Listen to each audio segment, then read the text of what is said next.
ಆಟಿಯಲ್ಲಿ ಪಂಚಾಯತಿ ತಗೊಂಡು ಮಾತ್ರ ಅದು ಬೇರೆ ಎಲ್ಲ ಇದೆ. ಅಂದರೆ ಪ್ರತಿಯೊಂದು ಏನಂತ ಹೇಳಿದ್ರೆ ಇವತ್ತು ಏನೋ ಒಂದು ಅಪರಿಚಿತ ಮೃತದೇಹ ಸಿಕ್ಕಿದ್ರೆ ಇವತ್ತೇ ದಪ್ಪರ ಇವತ್ತೇ.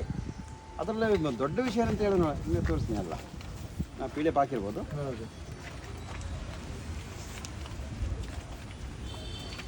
6/4/2010 ಅಪರಿಚಿತ ಮಹಿಳೆ ಕೊಲೆ ಆದದ್ದು.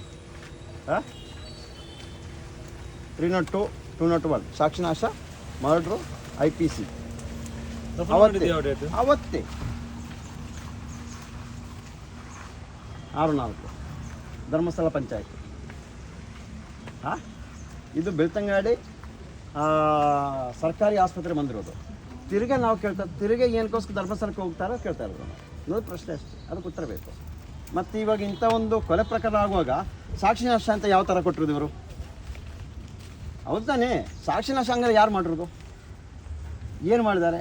ಅವತ್ತೇ ದಫನ ಮಾಡಲಿಕ್ಕೆ ಕಾರಣ ಏನು? ಇದೇ ಥರ ಆಗಿರೋದು ಪ್ರತಿಯೊಂದು. ಇದರಲ್ಲಿ ಇವಾಗ ಅಪರಿಚಿತ ಶವ ಅಂತ ಸಿಗ್ತಲ್ಲ, ಅದೊಂದು ಮಾತ್ರ ಕೊಲೆ ಅಂತ ಬಂದಿರೋದು.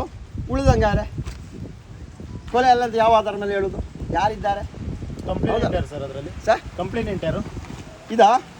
ಇದರಲ್ಲಿ ದೂರು ಕೊಟ್ಟರು. ಇದು ಕಾರ್ಯದರ್ಶಿಯವರಿಗೆ ಧರ್ಮಸ್ಥಳ ಗ್ರಾಮ ಪಂಚಾಯತ್ ಧರ್ಮಸ್ಥಳ, ಸ್ಥಾನಾಧಿಕಾರಿ ಧರ್ಮಸ್ಥಳ ಹೊರಟಾಣೆಯವರು ಕೊಟ್ಟಿರೋದು.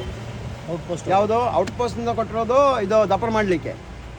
ಸರ್ ಅದು ಕಾನೂನು ಪ್ರಕಾರ ಏನು ಇಲ್ವೋ? ಇದಕ್ಕೆ ಕ್ರಮ ತಗೊಳ್ಳಿಕ್ಕೆ ಇಲ್ವೋ? ಹಂಗಾರೆ ಎಷ್ಟು ಕೇಸುಗಳ ಬಗ್ಗೆ ನೀವು ಇಲ್ಲಿ ಮಾಹಿತಿ ಕೊಡೋಕೆ ಬಂದಿದ್ದೀರಿ ಇವತ್ತು? ಸರ್ ಒಂದು 160 ಪ್ರಕರಣ ಬಗ್ಗೆ ನಾನು ಇವಾಗ ನನಗೆ ಬಂತು. ಇದರಲ್ಲಿ ಎಲ್ಲ ಅನ್ನೋನ್ ಬಾಡಿ ಸರ್ ಎಲ್ಲ.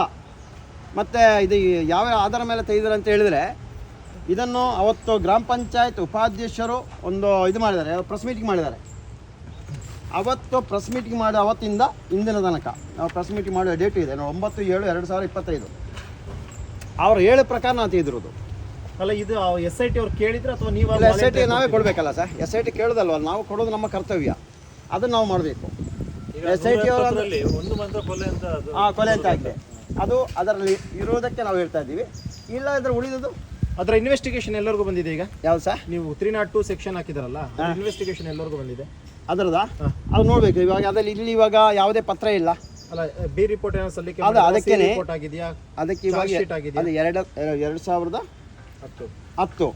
2013 ತನಕ ಇರುವ ಎಲ್ಲ ಪತ್ರಗಳನ್ನು ನಾಶ ಮಾಡಿದಾರಲ್ಲ. ಓಕೆ. ಆವಾಗ ಇನ್ನು ನ್ಯಾಯಾಲಯ ನೋಡಬೇಕು ಅಲ್ಲಿದೆ ಅಂತ. ಅದನ್ನು ಹಾಕಿದ್ದೀವಿ ನಾವು. ಅದೇ ಬೇಕು, ನಮಗೆ ಬೇಕಾಗಿರೋದು ಸರಿ ತನಿಖೆ ಹೆಂಗೆ ಇರಲಿ. ಆದರೆ ಒಂದೇ ದಿನಕ್ಕೆ ಯಾವ ರೀತಿ ಸರ್ ಇದು ಮಾಡಿರೋದು? ಸಾಕ್ಷಿನಾಶ ಆಗಿದೆ, ಅದನ್ನು ಕೊಟ್ಟಿದ್ದಾರೆ. 201 ಸಾಕ್ಷಿನಾಶ. ಮರ್ಡರ್ ಅಂತೂ ಆಗಿದೆ. ಹಾಗೆ ತನಿಖೆ ಮಾಡೋದು ಯಾವ ಸರ್? ಇದು ವಸತಿ ಗೃಹದಲ್ಲಿ ಸಿಕ್ಕಿರೋದು. ಬೀದಿಯಲ್ಲಿ ಆದ್ರೆ ಹೋಗಿ ಸರ್ ಆಗಿಲ್ಲ ಅಂತ ನೀವು ಹೇಳ್ತಿರೋದು ಸರ್? ಕೇಸ್ ರಿಜಿಸ್ಟರ್ ಮಾಡ್ಕೊಂಡಿದ್ರೆ ಇನ್ವೆಸ್ಟಿಗೇಷನ್ ಆಗಿಲ್ಲ. ಆದರೆ ಒಂದೇ ದಿನಕ್ಕೆ ಆಗ್ತದೆ ಸರ್ ಅದಲ್ಲ.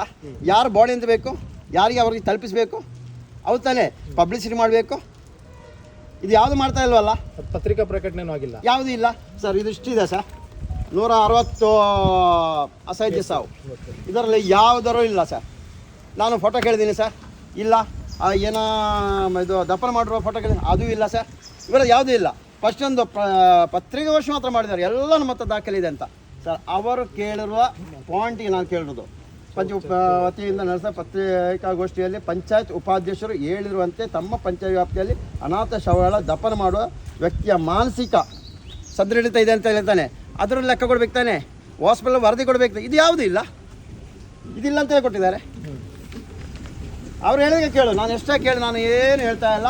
ಏನು ಅವ್ರು ಹೇಳಿರೋದು, ಅವ್ರು ಹೇಳಿದನ್ನು ದಾಖಲೆ ಸಮೇತ ನಾನು ಮುಂದೆ ಬಂದೇನೆ. ನನಗೆ ತನಿಖೆ ಆಗಬೇಕು, ಪ್ರತಿಯೊಂದು ತನಿಖೆ ಆಗಬೇಕು.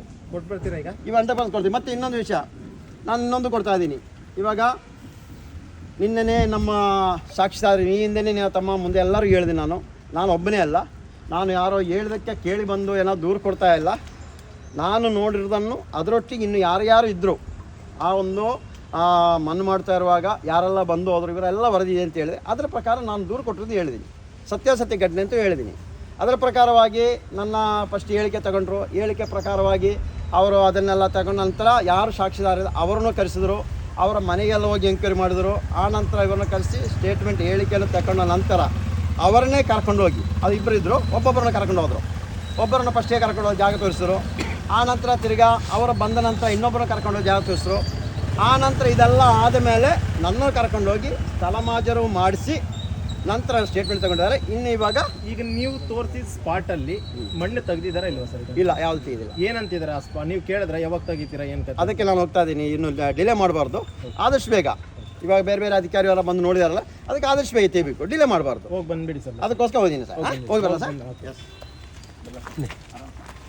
ಗಾಡಿ ಕೀ